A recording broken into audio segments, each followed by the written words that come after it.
All right, the world is practically ending, but we are still here for Legends of Runeterra content because obviously that is what's most important right now. Man, guys, it has been an interesting last few days, but we are back and we are looking to go over some zombie Garen deck gameplay right now. And oh my, this deck, man, let me tell you, if you're trying to get from either gold or platinum or diamond up to masters right now, this is the deck to do it with. And honestly, I mean, I'm sure if you're an iron or bronze or something, you could probably, make your way up the ladder pretty fast with this. But this deck is super stupid simple to play. It's absolutely nuts how just like you spam the board and oh my, all right, I'm not gonna get into it too much right now. Either way, welcome back if you are returning. If you're new, my name is Justin, also known as Shit Just Works. As always, we are bringing you some gameplay from the deck that we are going over today, which is Zombie Garen, and I am super excited to bring it to you guys. So without further ado, let's get into the deck overview first.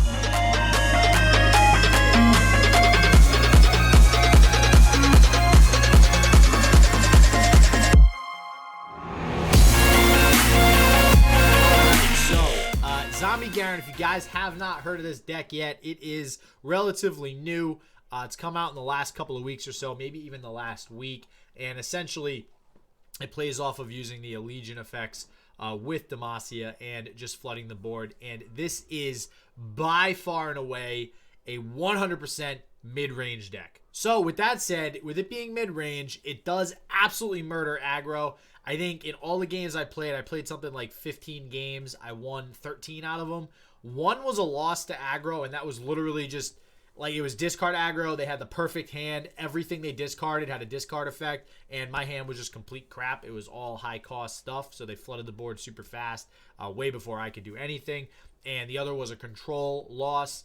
And honestly, even against control, this deck does very well as long as you are prioritizing being the aggressor and quickly, getting your opponent rushed down to 0 as fast as possible. What I will say is the worst matchup for this is probably Ez OTK.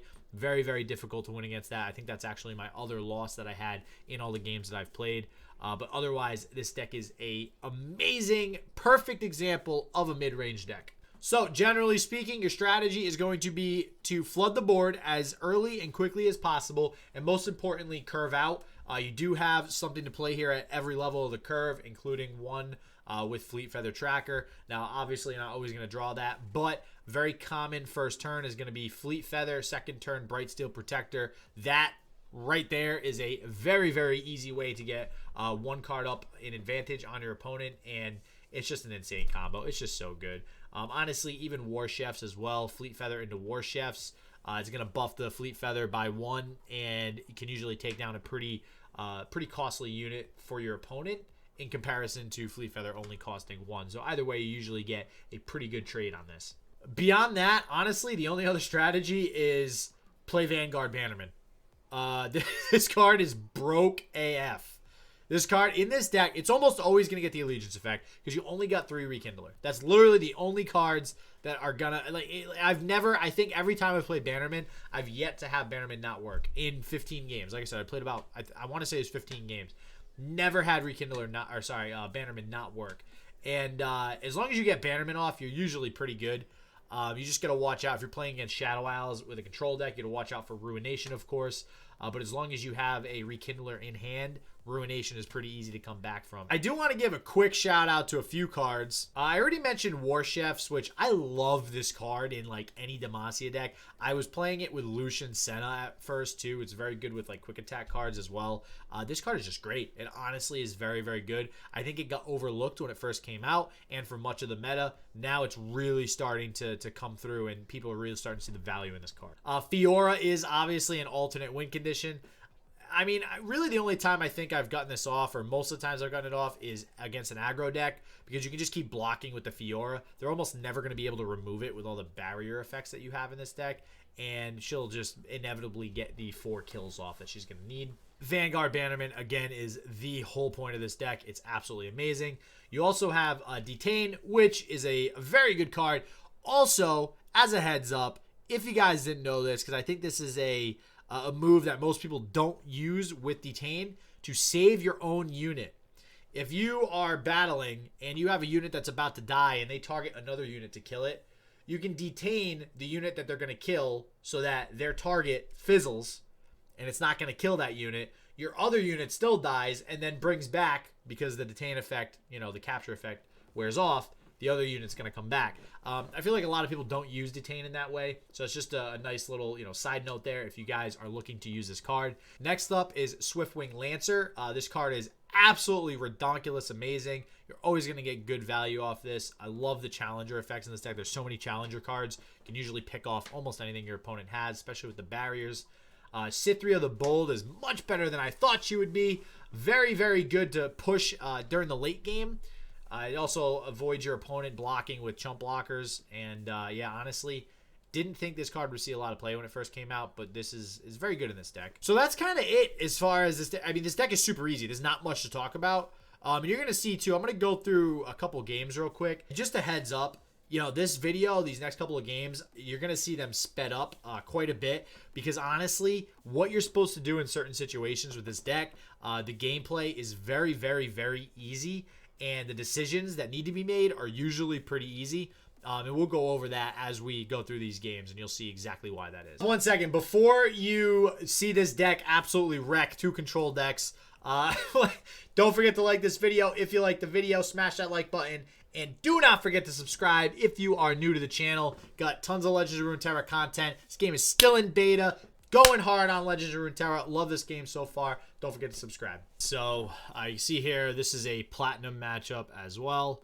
And you can see, like I said, it's going a little bit faster than normal. Again, because it's not rocket science with a lot of the drops and a lot of the plays that you're making in this game. So, or at least with this deck anyways.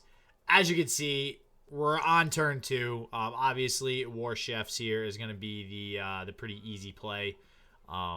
We are up against a control deck, so this would be considered one of the harder matchups, but we can still pull through, and we can pull through by essentially being as aggressive as possible, curving out as best as possible. Unfortunately, I don't have a 3-drop here. I do decide to go with the barrier on the War Chefs to make sure I can push through damage if needed. Him doing the Vile Feast definitely kind of stinks a little bit because I'm not able to push an additional 4 damage as I thought. He does have the follow-up Vile Feast as well to continue to heal. So kind of a fail on the first turn there. Kind of unfortunate. But do have the additional War Chefs follow-up. So all these War Chefs actually end up doing really well in this game. And this is why I love this card, honestly. I mean, War Chefs put so many things out of the realm of being able to be targeted for killing, right? So, something that might have 3 health will now have 4 health, can't be targeted by Get Excited, as an example, in a Piltover and Zon matchup. So, things like that does make a difference. Usually, they'll end up blocking the weaker, 2-3 War Chefs that doesn't have a buff on it. And that's usually what you're going to want to use the barrier or something on, obviously, depending on what the rest of the field looks like. But honestly, War Chefs, great card, great for pressure. Here, you can see they play the Karma. Playing the open Karma like this, I mean, they probably are going to have a Rekindler. So if I were to kill it, it's probably going to survive again. So I'm not really worried about single combating there. And I actually just pass back and blow all the mana so that I can go ahead and push some additional damage through. The Will of Ionia, I'm not worried about too much. Again, I'm still pushing damage through and killing the Karma. So honestly, this is a win-win for me. I can just end up playing the Garen again anyways, which is exactly what I do. And honestly, this is the best part about this deck. When you play Garen, you don't even care if they kill the Garen because you have a Rekindler too. So it doesn't, what happens to your Garen does not matter whatsoever. It's almost always going to live. As you can see here, they do end up playing the Rekindler, and then I have the single combat to wreck his plans right away. So you can see here, the fact that I'm able to continue to keep his Karma off the board is really what's, keeping him down here. I don't want to give him too many spell options to choose from for that random spell that he gets at the end of each turn. And by keeping a wide board like I am, I also pretty much guarantee victory. You can see here, even this decision, right? He's attacking with the Rekindler. I just let that go to face because there's no reason for me to sacrifice a unit to save 4 health. Because now I have the Bannerman to follow up, and now my whole board is just ridiculously strong.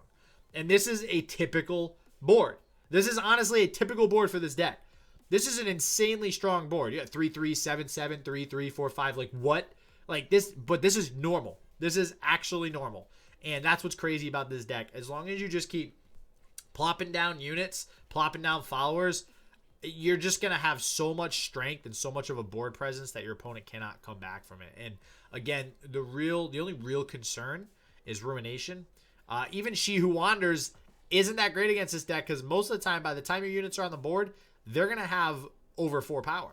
So you're not worried about that. I actually think I played a game where that happened, and I could care less if they She Who Wandered. Now you can see here, they played the Ruination, so it's like, shit, now I'm kind of screwed, right? But the Rekindler immediately repopulates the field super fast. And you can see right after a Ruination, that late in the game, you already have a full field afterwards. And because of that, I can still win. I literally took an entire, I had a 5 follower board, completely destroyed, immediately refilled it, and still attacked for game. I mean, that's how crazy, stupid easy this deck is to play. You literally just keep plopping down units, and you win. I don't know how else to really say that. You know, there is some, maybe some intricacies with certain interactions with certain cards. Like you can see the double target there with the Grasp of the Undying that he had. But like, honestly, as long as you're just playing cards from your hand, you win games with this deck. Now, like this as an example, this is a rough hand. So we're going against another control matchup. Now, control matchups are the harder matchups, but they're still winnable. So control matchups are the matchups where you are actually going to have to think a little bit more than you would with aggro. Aggro, you're literally just trading. They eventually run out of steam, and they can't do enough damage. And then you can basically one-shot them in one turn from 20 to 0 with a huge board. So you just focus on trading. Control, you need to do a little bit, you need to do things a little bit differently.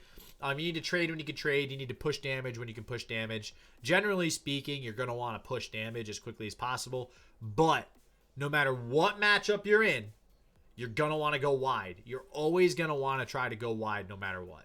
And that's the biggest thing with this deck is because once you hit a Bannerman on a wide board, you are good to go. Now, here's an interesting matchup for sure. One of the things, if you don't have a challenger, which you can see he's already trying to get rid of my Laurent. He's targeting all my challengers. He's specifically playing 3-cost spells for a reason because he wants to get the 3-1 elusive to do damage to my face. If you do not have a challenger or a single combat in hand, elusives become very hard to deal with. So I do have 2 single combats in hand, so I feel pretty safe. Now, this would be questionable to single combat the Karma as opposed to the elusives, but I don't know. I felt like I was in a little bit of a better position than I was, being able to level up the Garen. I'll be able to, rally again on my following turn. So I feel like I made the right decision, especially with the challenger that I had in the field. It turns out to be pretty close in the end of this game, but this is something you have to watch out for. That's a very specific strategy and a very specific way to beat this mid-range deck with a control deck with a Heimerdinger. So he definitely had the right idea doing what he was doing. But at the end of the day, this deck really just has too many challenger units and too many tools to get rid of those elusives for it to really be a reliable way to win. And you can see here too, I'm going back and forth between the Fiora and the Bannerman. The way that I'm thinking is I can save the Bannerman for another turn because I want the additional challenger unit. So I want to try to get rid of the Heimer and an elusive unit on this turn. You can see here he actually shields the Heimer, which is kind of a pain in the ass, not going to lie. But I am still able to get rid of it using a single combat here again, which, as I said before, I can just rally again next turn and I'll be able to attack with everybody. So not really too worried about it. At the end of the day, he surrenders. Listen, guys, that might have been a pretty, it was a shorter deck, guide than usual. I might, I don't know what to say. This is a stupid easy deck. If you guys are in gold, platinum, diamond, you're trying to push for masters, just play this deck. I mean, honestly, you play 100 games out of this, you're probably going to win 60 to 65, and that's a really good win percentage, and you're probably going to rank up. I got from platinum 4 to platinum 2 in literally I think like in the 15 games I played, and I won 13 of them. And the only reason it didn't take me 10 games was because I lost those 2. So it's like, it's very, very simple to rank up with this deck. It's definitely a like facepalm deck. It's so stupid. I compare this to Freljord Ionia because I hate Freljord Ionia. It's literally, you need no skill to play it. You just plop your hand on the table and just attack, and they can't do anything about it. This is kind of similar, except they can block, but you just don't care if they block because your opponents, or because your units and followers are so strong. So all in all, I do think this is worth at least trying out. It was fun to try out and learn. Definitely give it a shot. If you guys have any comments or questions, put them in the comments below. I'd be happy to answer anything you got. But what I do want to say is I hope everybody stays safe out there. Don't forget to wash your hands. Don't cough on people. Basically anything that was taught to you when you were 3 years old, make sure you listen to what your mom told you, okay? Just do it, please, for the sake of everybody. All right? Stay healthy. Stay safe. Everybody stay positive. I hope shit just works for you. And peace out.